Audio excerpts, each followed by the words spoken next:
Hello, I'm back. Today I'm going to show you uh, new things. It's actually about this one, about the infection monkey, which you can actually find it from the website guardicore.com/infection monkey. And for more information about the how to actually start with the infection monkey, you could just click on the getting started. Yeah, yeah, and you can basically start your infection monkey setup and everything, right?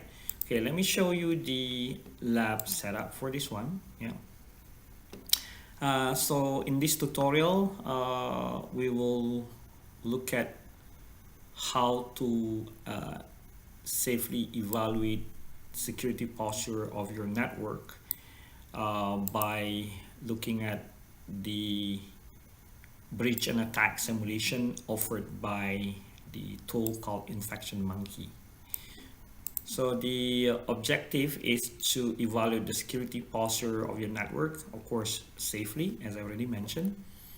And in this tutorial, I'm going to use several tools, such as Infection Monkey itself, which is our primary tool, Wireshark, Snort IDS, and Maltrail.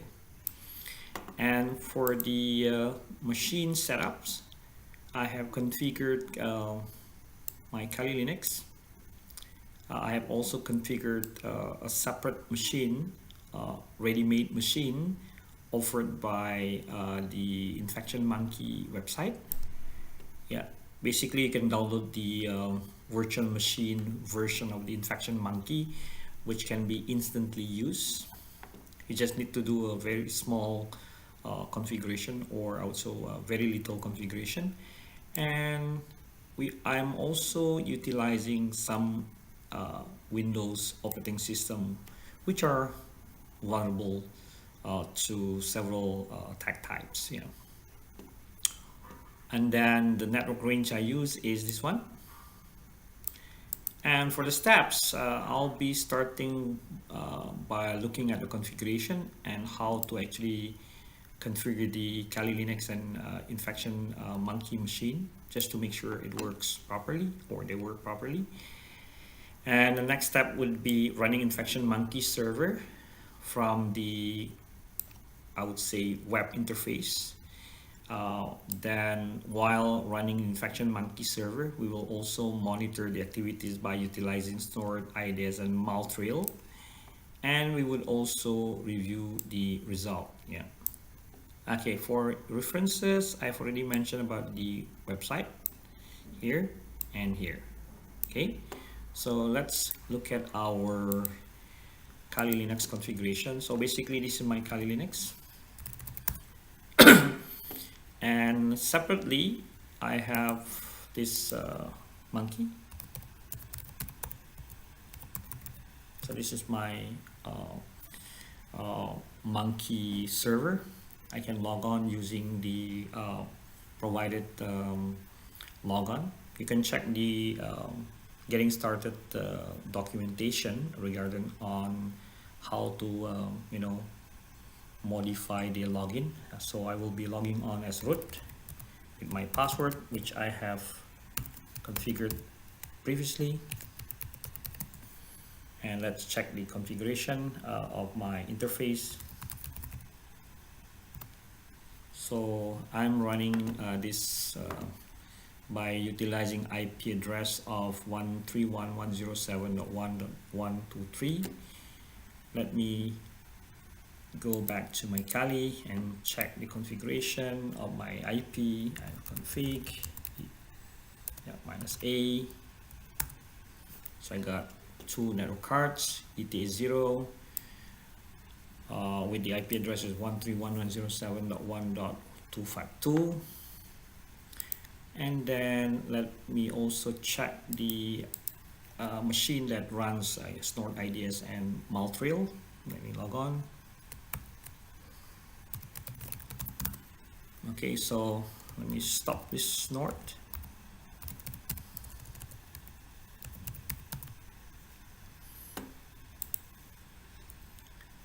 Yeah, so we can start snort here by running the script that I've already created, the start snort. Basically, it actually has a configuration of like this. Let's look at the content of start snort.sh. Okay, so running snort in console mode, and by utilizing this configuration file and monitoring ETH0 configuration. So let's start this one.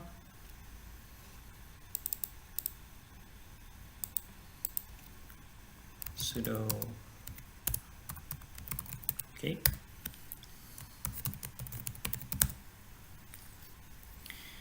And let's run the sensor component of my mal trail.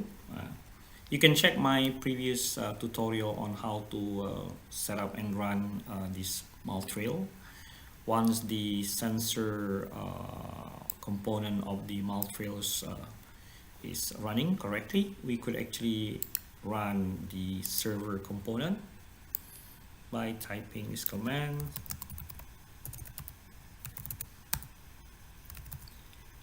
Sudo python server.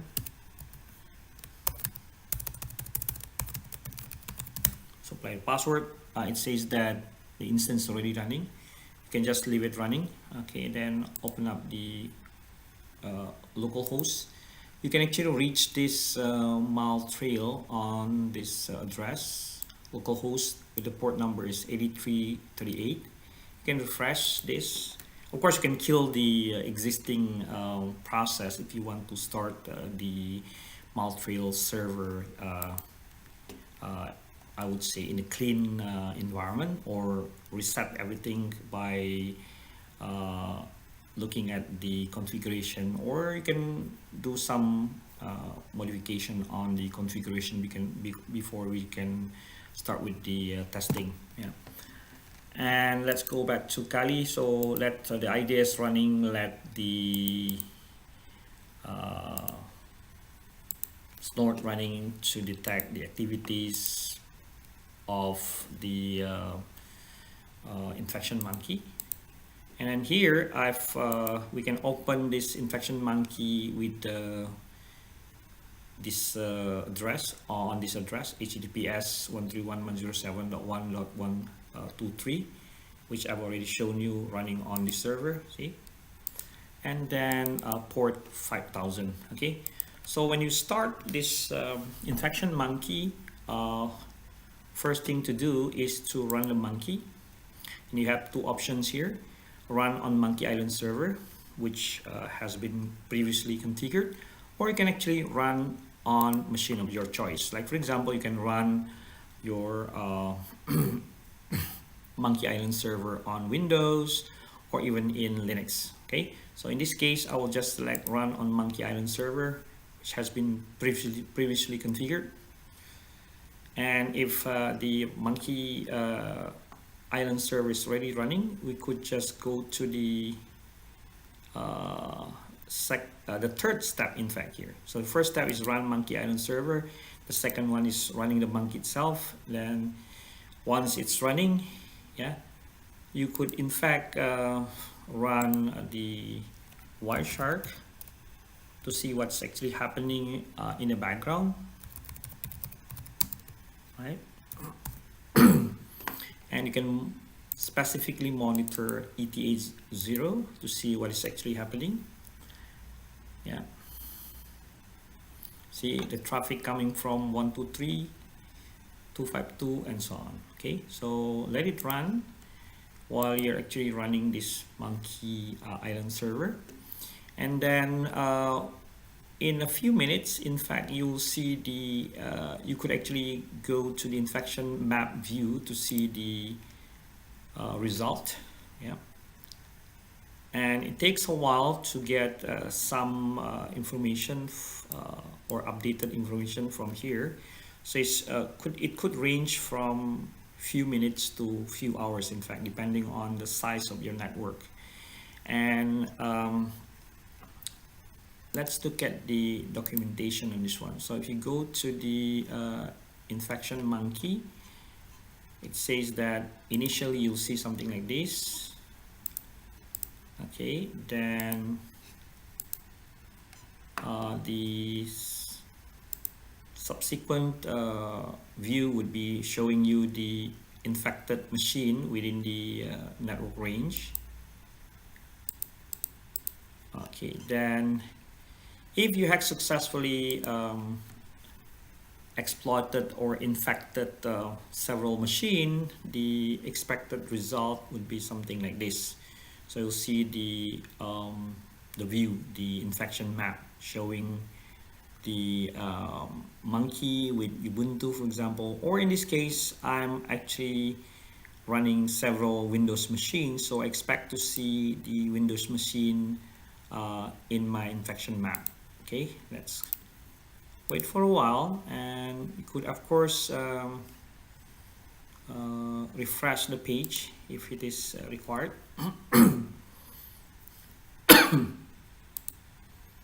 Might need to rerun the Monkey Island server just to make sure. And here on the configuration, yeah, takes a while to load the configuration in my case. Yeah. In this configuration page, you could in fact configure several things now, from the credentials to network settings and other typical installation. I mean typical configuration. Yeah. So let us run the Monkey Island server for a while, and I'll be getting back to you in a few minutes to show the result of this infection. Okay, hang on for a while. Okay, let me just hold on the video. So basically something like this. Yeah, this is the expected the final expected result. Yeah. Hi, let's review the result since we have already let the infection monkey runs correctly. So yeah, I forgot to mention about the I think I've already mentioned about the monkey configuration, where you can actually set up the credential, a stolen credential. Like for example here I put like these are actually the default one. I have just added this, this, this, and this. So these are the password lists, and you could also add the user list like administrator, root, user, or admin. Yeah, and then you can basically save this configuration or by selecting export configuration. Yeah, so pretty well easy to configure. Yeah, you can configure the monkey, you can configure the island, you can configure the network. It does the scanning on the port 80, 8080, 443, 8008, 7001. Yeah, even something like, okay, let's scan for the port, let's say 135 and 445 for the, this is actually for the RPC, and this is actually for the SMB, right? So I've already got the result by clicking the infection map. You can see the result. Yeah, see something like this. Yeah, so it was able to successfully exploited several IP addresses, as you can see from the log here. Yeah, so 111 has been exploited or infected. 254 also been infected. Yeah, so it looks like something like this. Yeah, and then of course you can generate security report based on the result. Yeah, it takes a while to generate the report.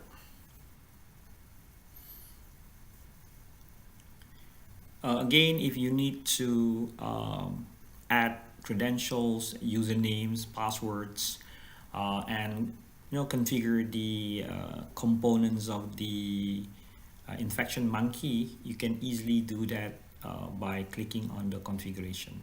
Okay, so while waiting, let's check our IDS we could actually find something. You refresh this one on this trail. No additional things to be shown. Still showing potential port scanning here. Yeah, but on my IDS, I was able to actually detect some classification detection of network scan. Yeah, but the problem here is I'm not sure why it's actually coming from the IP address that I don't know. Like for example, 192. Let me see.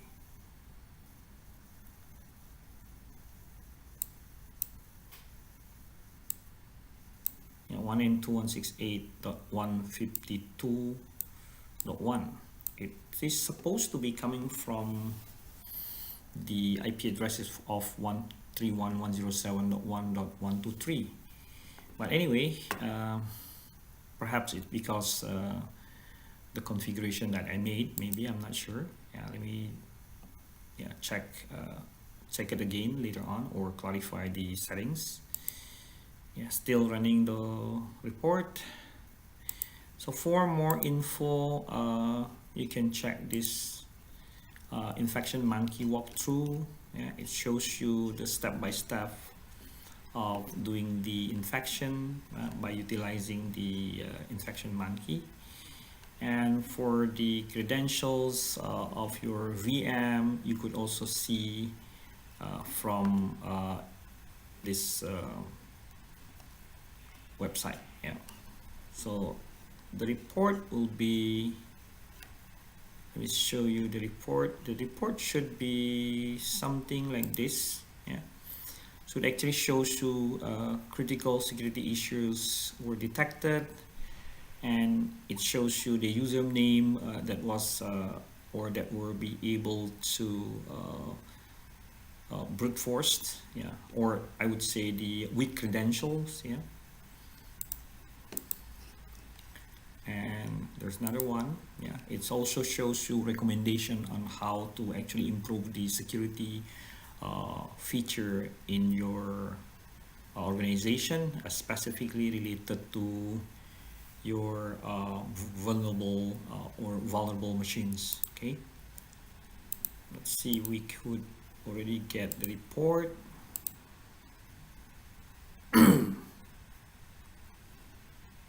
Maybe I need to rerun this one. Yeah, anyway, so it takes a while to actually get a report. So the based on this example from the infection monkey walkthrough, you could actually expect to get this kind of report with recommendation. So potential security issues found and recommendation. Yeah. So remember that this tool is not for the actual penetration testing.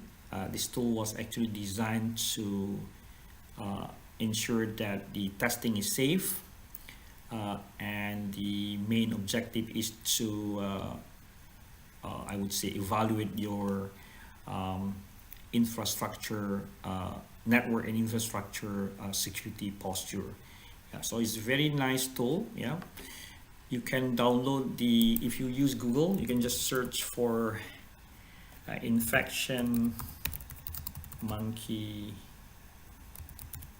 let's say OVA. Yeah, if you want to download the version of the ready-made virtual machines, yeah, VMware. See this one? Yeah, so here under the walkthrough VMware, you can actually deploy the infection monkey OVA file. Yeah, and you can run this on your virtual machines and perhaps VirtualBox. I haven't really tried VirtualBox. I've already tried this by utilizing my virtual machines, running VMware Workstation version 15 Pro. Yeah. And of course, if you want to change the credential, you can follow this tutorial on deploying the image. See this one? It shows you on how to log on using the pre-configured user and with the strong password. Okay, let's see. Oh, okay, so still no security report yet. Yeah.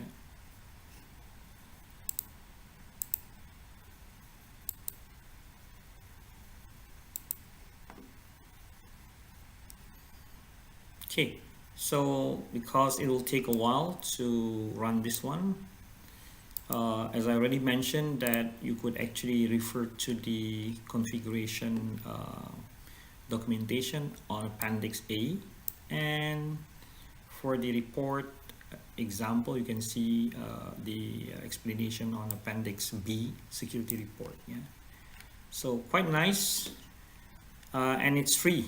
Yeah, so you can utilize this to test the security posture of your data center, for example. Okay, so this is the expected result from the infection map. Yeah, it actually shows you what servers or hosts are being infected. Okay. All right. So if you like this tutorial, let me know. And if you need to, or perhaps if you could actually request for any other type of tutorials, I would be very glad to help you on providing the upcoming or next tutorial. Hope everything is, I would say, useful for you. Yeah, see you on next time.